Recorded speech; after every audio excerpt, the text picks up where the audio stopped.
ബാലരാമപുരത്തെ ദേവേന്ദ്രന്റെ കൊലപാതകം സംബന്ധിച്ചുള്ള വാർത്ത ഇപ്പോഴും ദുരൂഹതകൾ ഏറെ നിലനിൽക്കുന്നുണ്ട്. പ്രതി ഹരികുമാറിനെ ഇന്ന് പോലീസ് തെളിവെടുപ്പിന് എത്തിക്കും. 3 ദിവസത്തേക്ക് പോലീസ് കസ്റ്റഡിയിൽ വാങ്ങിയ ഹരികുമാറിന്റെ മനോനില പരിശോധനകൾക്ക് വിധേയമാക്കിയിട്ടുണ്ടായിരുന്നു. അതേസമയം തന്നെ അമ്മ ശ്രീധുവിനായി ഇന്ന് പോലീസ് കസ്റ്റഡി അപേക്ഷ നൽകും. ശ്രീധുവിനെതിരെ പരാതി നൽകിയ ആളുമായി പോലീസ് തെളിവെടുപ്പ് നടത്തിയിട്ടുണ്ടായിരുന്നു. വിവരങ്ങൾ നൽകാനായിട്ട് പ്രജിത് മോഹൻ ചേരുന്നുണ്ട്. പ്രജിത്ത്, ഒരുപാട് ചോദ്യങ്ങളൊക്കെ തന്നെ പോലീസ് ചോദിക്കുന്നുണ്ടെങ്കിലും ഇപ്പോഴും അതേ രീതിയിൽ തന്നെ ഹരികുമാർ ഉറച്ച് നിൽക്കുന്നുണ്ട്. അപ്പോൾ ശ്രീധുവിൻ്റെ പരാതി, ശ്രീധുവിന് ഇത്തരത്തിൽ തട്ടിപ്പ്, ജോലി കൊടുത്ത് തട്ടിപ്പ്, അങ്ങനെ ഒരുപാട് കാര്യങ്ങളുണ്ട്. ഈ വിഷയത്തിൽ ചുരുളഴിയാൻ ഏറെ കാര്യങ്ങളുണ്ട്. എന്തായാലും ഇന്ന് ഹരികുമാറിനെ കസ്റ്റഡിയിൽ തെളിവെടുപ്പിന് എത്തിക്കും എന്ന് പറയുന്നുണ്ട്. അപ്പോഴും ഞാൻ ആദ്യം പറഞ്ഞതുപോലെ തന്നെ ഈ കൊലപാതകത്തിന് കാരണം എന്താണ് എന്ന് പോലീസിന് പോലും ഇതുവരെ മനസ്സിലായിട്ടില്ല.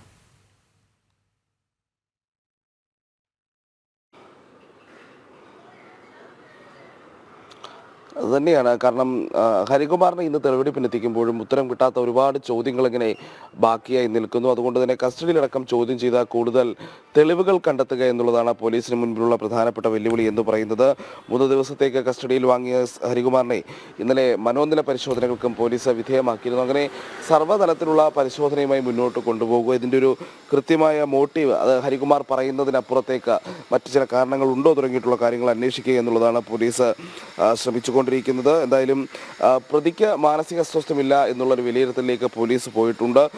മെഡിക്കൽ കോളേജ് ആശുപത്രിയിൽ നടത്തിയ വിദഗ്ധ പരിശോധന റിപ്പോർട്ട് ഉടൻ കോടതിക്ക് കൈമാറും. ഇന്ന് പ്രതിയെ സംഭവം സ്ഥലത്തേക്ക് നടന്ന സ്ഥലത്തേക്ക് എത്തിക്കുമെന്നുള്ളതാണ് പോലീസിൽ നിന്ന് നമുക്ക് ലഭ്യമാകുന്ന വിവരം. തെളിവെടുപ്പിന് സാഹചര്യം ഉണ്ടാകും.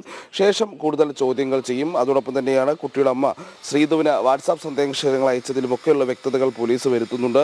എന്തായാലും ഈ ശ്രീധുവിനെ കസ്റ്റഡിയിൽ വാങ്ങുന്നതിനും പോലീസിൽ ഉടൻ ശ്രമം ആരംഭിക്കുന്നുണ്ട്. അത് മറ്റൊരു കേസാണ്, നമുക്ക് കൃത്യമായി അറിയാം. ഇതിൻ്റെ ദേവദത്തൻ്റെ കുട്ടിയുടെ മരണവുമായി ബന്ധപ്പെട്ട തുടർ നടപടികളുമായി പോലീസ് മുന്നോട്ട് പോകുമ്പോഴാണ് ശ്രീധു ഉൾപ്പെട്ട സാമ്പത്തിക തട്ടിപ്പുകളെ പറ്റിയുള്ള വിവരങ്ങൾ പുറത്തു വരുന്നത്. നിരവധി ആളുകളെ ശ്രീധു തട്ടിപ്പിനിരയാക്കി എന്നതിനുള്ള കാര്യങ്ങളിൽ കൂടുതൽ വ്യക്തത വരുത്തേണ്ടതുണ്ട്. അപ്പോൾ ഇക്കാര്യങ്ങളെല്ലാം ചോദ്യം ചെയ്യുന്നതിന് ഇക്കാര്യങ്ങളെല്ലാം കൂടുതൽ വ്യക്തത വരുത്തുക എന്നുള്ളതാണ് ശ്രീധുവിനായി നടക്കുന്ന കസ്റ്റഡി അപേക്ഷയിലൂടെയും പോലീസ് മുന്നോട്ട് പോകുന്നത്. എന്തായാലും ഇന്ന് ഹരികുമാറിൻ്റെ തെളിവെടുപ്പ് തന്നെയാണ് ഏറ്റവും പ്രധാനം.